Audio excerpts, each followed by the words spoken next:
Taro Sakamoto. He was a member of the Order, the most powerful assassin organization, and he also is the strongest assassin in the history of the Japanese Assassins Association, JAA. At the peak of his career, no one could defeat him. Faster, stronger, and deadlier than anyone else, Sakamoto possessed an extraordinary physical strength and unmatched combat adaptability. He didn't need guns or knives. Sakamoto could turn anything around him into a weapon. A bamboo toothpick, a bag of snacks, or even a soda can. Anything could become a deadly tool in his hands. But Sakamoto wasn't just a master of combat. He had a genius-level tactical mind. He could read his opponents in an instant, exploiting every advantage to take them down without lethal weapons. This is why, in his prime, Sakamoto remained undefeated.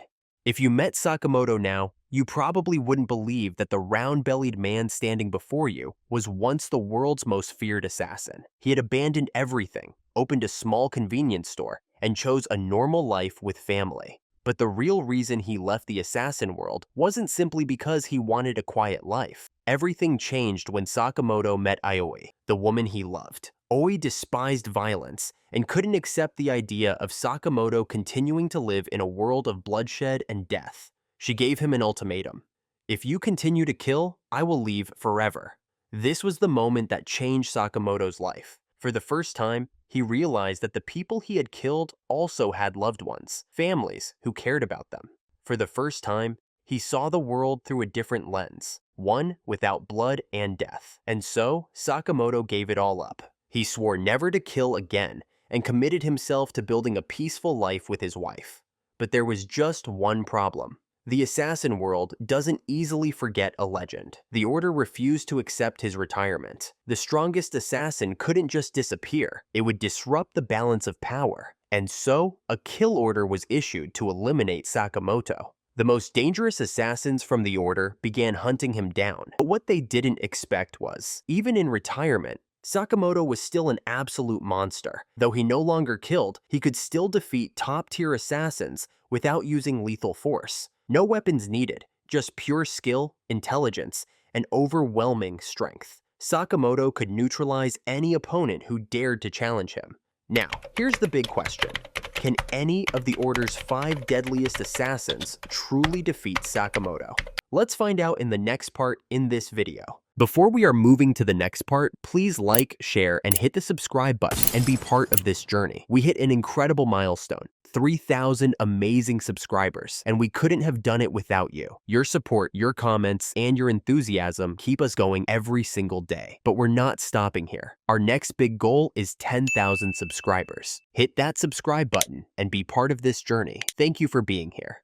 Torres. You see, he's a very old man, but if you believe that years have weakened Torres, you are gravely mistaken. Torres is a seasoned killer with over 50 years of experience in the lethal arts, and it is his vast experience and unmatched cunning that truly make him a terrifying adversary. His reputation is so fearsome that he has managed to defeat Sakamoto 5 times in a row, an achievement that no one else can claim. This is a testament to his skill, tactical genius, and ruthless efficiency. What sets Torres apart from most assassins is his unconventional choice of weaponry. While many assassins rely on how they are armed, Torres wields a sandblaster, a high-powered sand gun capable of firing a variety of materials at extreme speeds. These materials, including metal, glass, and gravel, are not just destructive but deadly. When launched with the force of the sandblaster, they can pierce steel and shred flesh, making his attacks nearly impossible to evade. His weapon may seem peculiar at first glance, but there's a simple, practical reason behind it. Bullets are too expensive. For Torres, efficiency and cost-effectiveness are key. However, the true terror of Torres does not lie in his weapon or raw strength. It lies in his mind.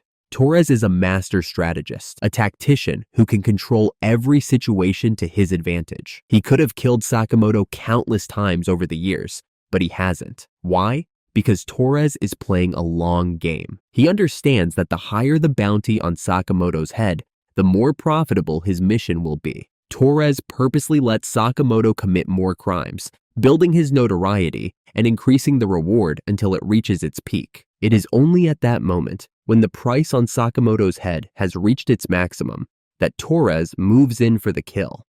Kamihate. In the world of assassins, most rely on brute force, agility, or high-tech weaponry to gain the upper hand. But Kamihate is different. He doesn't need close combat skills. He doesn't need enhanced physical abilities. He doesn't even need to see his enemy face to face, because by the time his target realizes they are in danger, it is already too late. Kamihate is the deadliest sniper in JAA history, a name feared not for his presence on the battlefield, but for the sheer fact that his targets never live long enough to fight back. His reputation isn't built on flashy duels or brutal hand-to-hand combat. It is built on precision so terrifying that even the most elite assassins acknowledge that there is no way to counter it.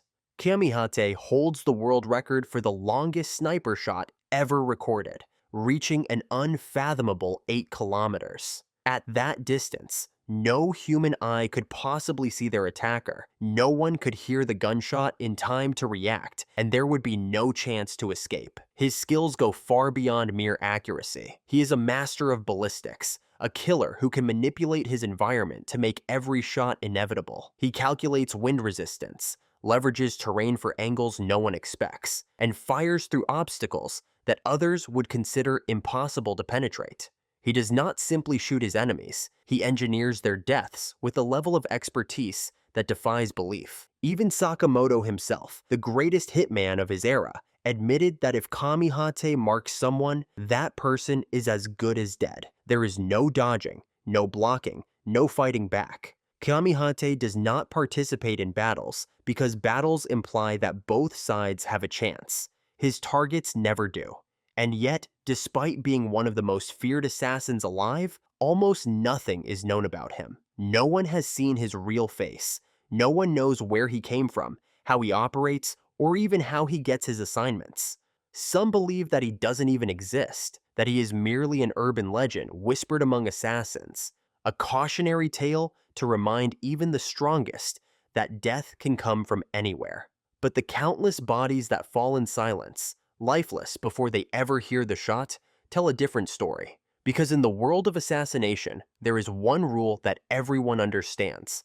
If Kamihate pulls the trigger, the target will die. A bullet fired by Kamihate never misses, because every shot he fires is an execution. Kindaka. Speed is one of the most important factors in battle. The one who moves first, the one who reacts the quickest, is often the one who survives. And in that regard, no one in order has ever surpassed Kindaka. Before he fell into a deep coma, Kindaka was regarded as the fastest assassin to have ever lived. His movements were so quick, so unpredictable, that those who fought him claimed that he was more of a phantom than a man. He didn't just dodge bullets.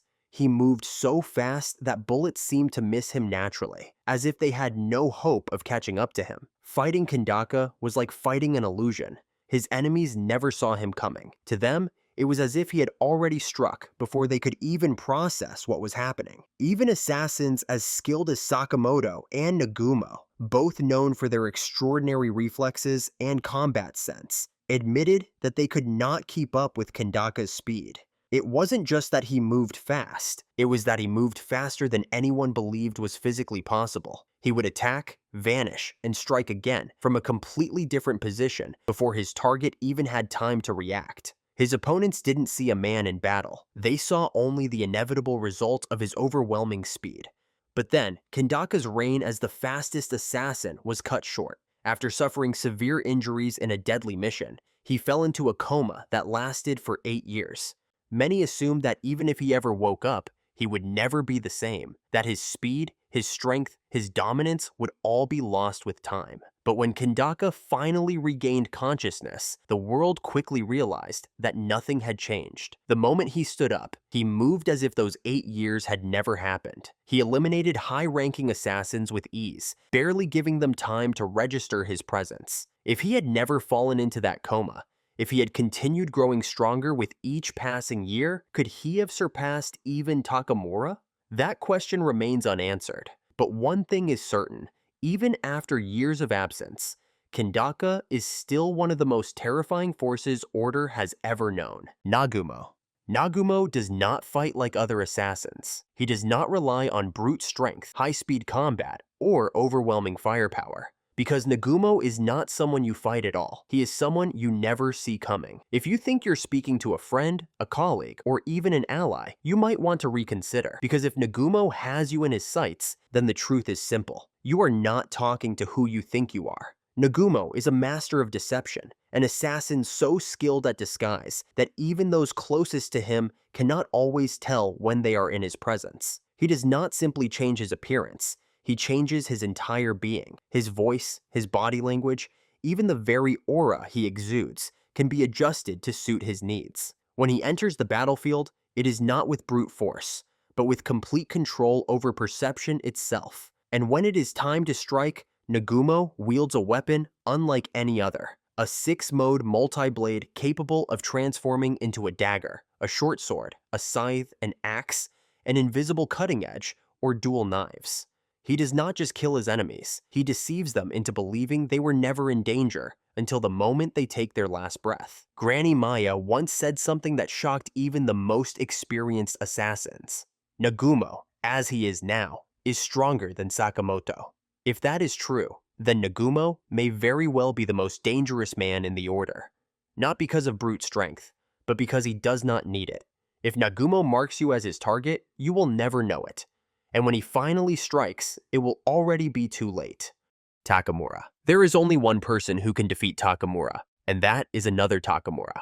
Takamura is the strongest assassin in the order. He is the most powerful assassin in the entire history of the JAA. His power and skill surpass anything ever seen, even among the most legendary assassins. Takamura is a force to be reckoned with. He is a living embodiment of terror. He is stronger than every other member of the order combined. It is said that a single swing from him can obliterate an entire building. Takamura's almost invincible defense makes him nearly impossible to defeat. Even the strongest attacks, those that could easily take down any other assassin, fail to penetrate his defenses. His vision is poor, to the point where he is nearly blind, but this handicap is more than compensated for by his extraordinary intuition.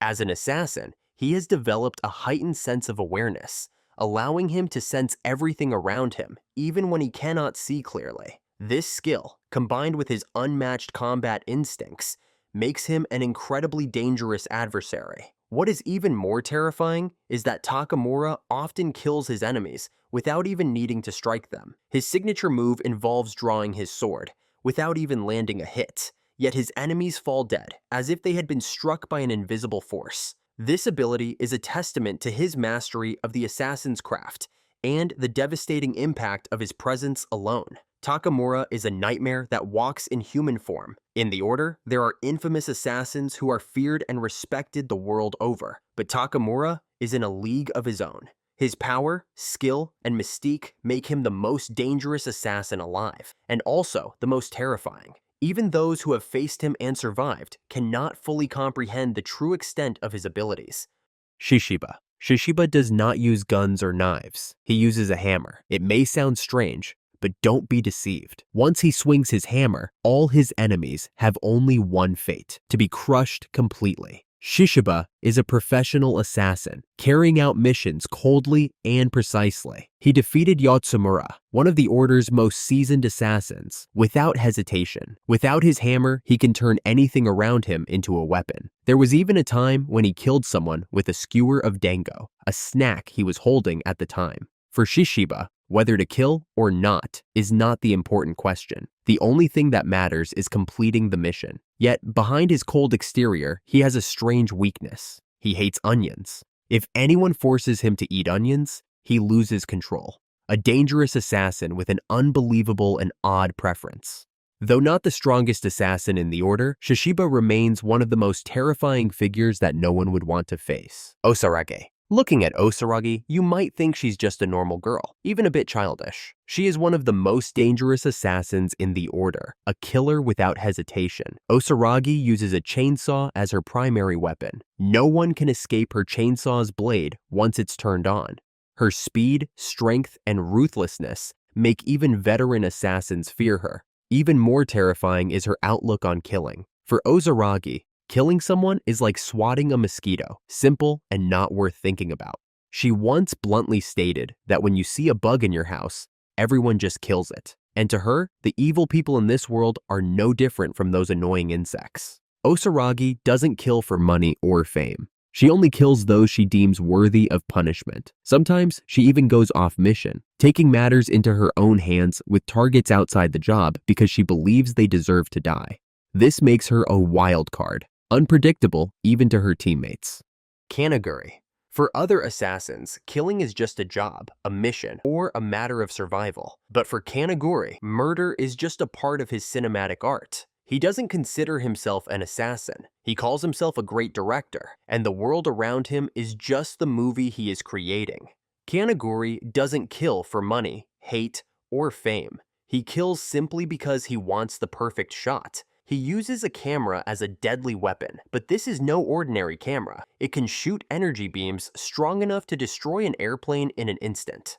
To him, an impressive death is more important than the victim's life. He once killed someone just because they dared say YouTube is better than cinema. A ridiculous reason, but one that fits his personality perfectly. He doesn't care whether the Order or Slur wins this war. He only cares if his movie has an epic ending. And if he feels that more deaths are needed to achieve the perfect shot, he won't hesitate to act. Kanaguri may not be the strongest assassin. He's not the fastest or the most brutal, but his complete indifference to human life, along with his twisted obsession with film, makes him a true monster. Among the scariest assassins in the Order, there is one who is stronger than them all. A person once invited to join the Order, but refused, and if she had accepted the invitation, the power balance within this organization might have completely changed. Etsuko Satoda. Etsuko Satoda is not an ordinary assassin. She is a master of Aikido, a warrior who can defeat enemies only with her bare hands, but she can still defeat the most dangerous assassins. Though she never joined the Order, Satoda's influence is immense. She once taught top assassins, including Sakamoto, Nagumo, and Ryan. The skills she passed on helped them become invincible warriors in the assassin world, but Satoda chose to walk away from that bloody path. When the Order invited her to join, they probably thought they were gaining another fearsome member, but Satoda turned them down, not because she was afraid, but because she didn't want to be complicit in murder. She once said that the world already had enough killers. Instead of becoming an assassin, she chose to become a teacher, helping those with the potential to kill find a different path. But there's one question everyone wants to know the answer to. Could Satoda defeat Takamura? Takamura is considered the strongest in the Order, an assassin no one can defeat. But if Satoda were to fight seriously, if she had ever joined the Order, could she be the only one capable of stopping him?